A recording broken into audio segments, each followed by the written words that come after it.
Hello and welcome to the Instant Match Reaction. Liverpool just been beaten for the first time in the Premier League this season by 2 Manchester City goals to 1 Liverpool goal. I am joined by James Redmond to discuss this one. It's more of our hot takes. We go into the redmentv.com. We'll do the final word tomorrow where we look at this game in depth and detail for an hour. But this is straight after the game. This is our hot takes from the game. And James, it was bitterly disappointing, I suppose, to start off with. I don't know. I thought the performance wasn't too bad, but it certainly isn't to the standard from what we've seen in previous games and every other game, really. But you know, what do you expect when you face the other best team in the league? Really, it can happen to the best of us. That was it. And listen, this game was massive for both clubs, but maybe a touch bigger for Manchester City because of what the point gap could have been if Liverpool were to win it. Manchester City started really well. The game was played at a breakneck speed. You know, those first 3 minutes went by in the flash of an eye, and first 10 minutes as well. It didn't seem like Liverpool were able to get into their area. It didn't seem like we were able to get our foot on the ball, and they played it very, very well. You know, they were pressing high up the pitch. What I found most infuriating, but also what I admired incredibly about that Manchester City performance, James, was their ability to press from the first whistle until the last whistle. Wasn't it? It was absolutely mental. I wasn't expecting it. I was expecting them to get at us, and I was certainly expecting them to, you know, attack us more than we were going to attack them. But the way they held us back was truly world class. And maybe it's just because I haven't seen a team do that to us this season.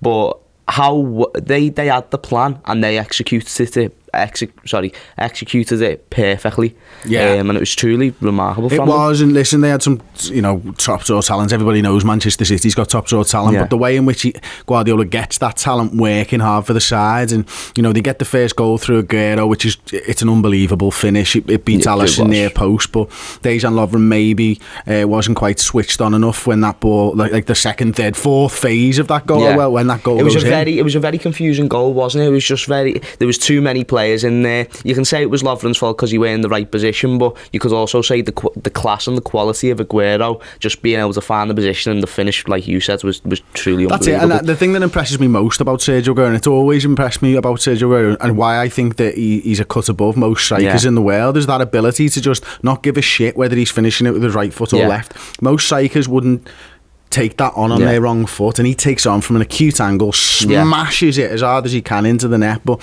I do think that Lovren probably was ball watching a little bit. Not that it was a massive error, but you want somebody to go out there and get the ball, and Aguero gets ahead of him and then picks the ball up and stuff. But you know, originally that phase of play was started by Sane beating Lovren, I think, down the wing. He had a very good game. Sane was superb again. He was unbelievable. But the thing is, though, we even said it before the game on how much of a threat he already was. When you come up against someone as quick and as strong and also as skillful as he is, you're gonna have problems no matter how good your fullbacks are. And the thing with Sane, he has the ability to create things, and when you have a striker like Aguero, you don't even need to be that good, and you could still score if you have someone like Sane playing with you. And you know, Sane was just horrible all game to watch, and no matter how good our fullbacks are, and don't get me wrong, I would rather not have any other fullbacks than the ones we've got.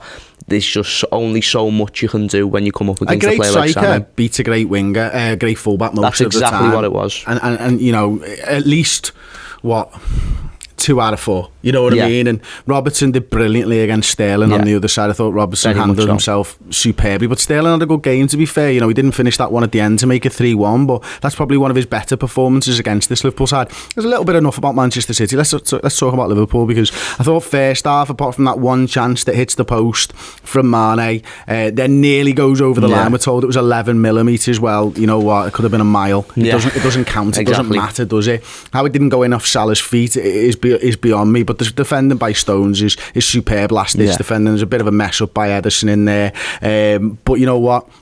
They save it. But other than that first half, James, didn't really feel like we were going to score. Other than that, to me, we didn't string 2 passes together. I thought the first 10 minutes, 15 minutes was very slow from us, and then when that chance came, I was thinking, this way we're going to start getting into the game here. This way we're going to truly find our feet. One of the best passages of play I've seen Liverpool have all season. Honestly, it was unbelievable. Just making triangles. That 1-2 between Salah and Firmino. It was unbelievable. I was thinking, this is going to be the game where we just show that we're miles ahead of everybody else. I really did think that, you know, everything that that City did to defend it. They did all they could. You know, I know there was that thing where I think it was Stones or someone and Edison, and it nearly went in, and that was the goal we thought was a goal, but it just weren't meant to be. And you know, Salah could have finished it off, but it happens, and you know. But we came out second half, James, didn't we? And we showed signs of why we're top of the league. You know, we got back into that game. Jurgen Klopp changed the formation. He went more 4-2-3-1 in the second half rather than the 4-3-3. I felt anyway that he played in the first half. You know, he dropped Firmino deeper into that number 10. Salah started to play up top. Mane moved to the right hand side. Wijnaldum moved to the left, and Fabinho and Henderson were in the middle. And I was a little bit worried when Fabinho came on. Not because I don't rate him as a player, but because of the pace of that game. I thought, if there's one position, it must be incredibly difficult to get into a game in that game. It's centre midfield, but not just Fabinho. They all started to change the tide, didn't they? You know what I mean? And they all started to play on the front foot, James, and we started to create opportunities. Culminating in our goal. Yeah, Fabinho, when he came on, I was really impressed with. Like you, I thought the game would have been a bit too quick for him. I'm happy he didn't start. Not to say I wanted Milner to start or anything, but you know, Fabinho, when he came on, he changed the game. He got, like you said, he got us more advanced, more forward. But I think today we got the best version of Man City, and I think on paper they are the best team in the league. No matter where we are in the league, even if we won today, I would still stand by that opinion. I think they've got the best team in the league, and we never got the Man City that turned up against Palace, or who did lose to last time? It doesn't matter. Anyway, I can't even remember past the 90 minutes before. But anyway, though, Manchester City, the games that they've lost, we never got that. Manchester City, they came into this game fully motivated, knowing it was a must-win for them, a must get 3 points, and they came at us, and they pressured us, and they got the goals, and they did the job. That's it. And listen, it's disappointing again. I mean, their second goal, no complaints again. Leroy Sané just absolutely legging it down the wing. Aguero occupying centre halves as is his way. Sané gets that little bit of space and he finishes with a plum, doesn't he? And it's an unbelievable finish from Sané. But let's talk about Liverpool's goal. You know, we started to hit a few more diagonal balls and we started to ask questions. You know, we get that ball in, whipped from Trent Alexander-Arnold. You know, he cuts back, he has Sané off a little bit, whips the ball in. I think it's left foot. I think it was Trent anyway, who whipped the ball in. Then Robertson's back stick gets the assist. Bobby Firmino heads the ball in, and you're thinking, this is it, this is game on. Liverpool have started to look like a better side, the side that we know that we've seen this season, and we can go on and win this game. And although we created opportunities after that, it wasn't until City's second went in. Now, this side showed a lot of fight for me. It didn't know when it was beaten, 95 and a half minutes in, was still launching balls into the box and asking questions of Manchester City. But kind of what you've just said there, James, we got the best version of Manchester City today. That was an unbelievable, tactical, incredible game of football from I'd imagine coaches watching would have been like, that is top draw.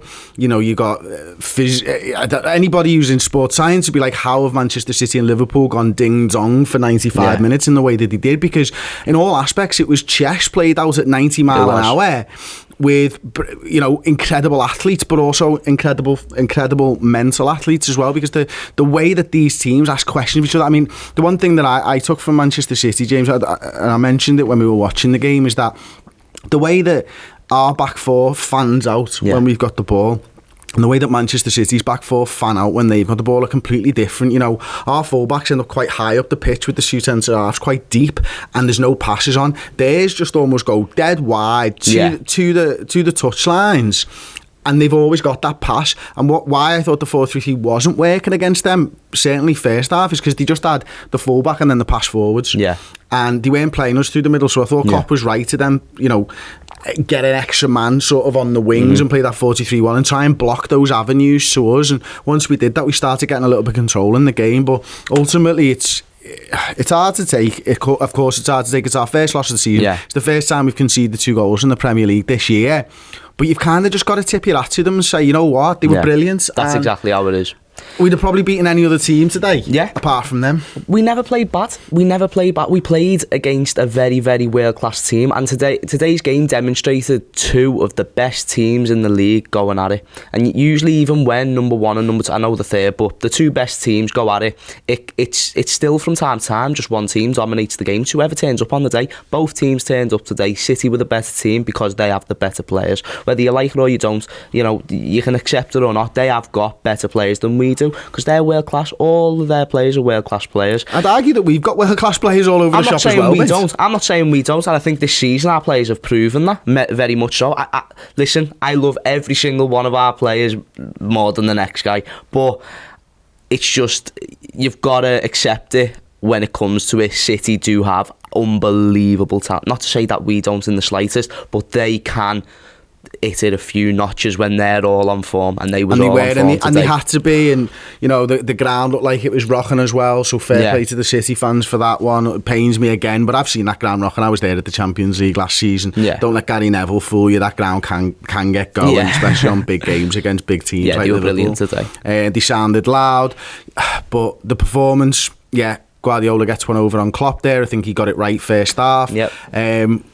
It's massively disappointing. Of course it's massively disappointing, but we get to watch it all again and talk about it again for an hour tomorrow. And I actually genuinely, I have this cathartic experience when we film a final word, and it's something the viewers always tell us as well, especially after the defeat. We've not had many this season at all, have we?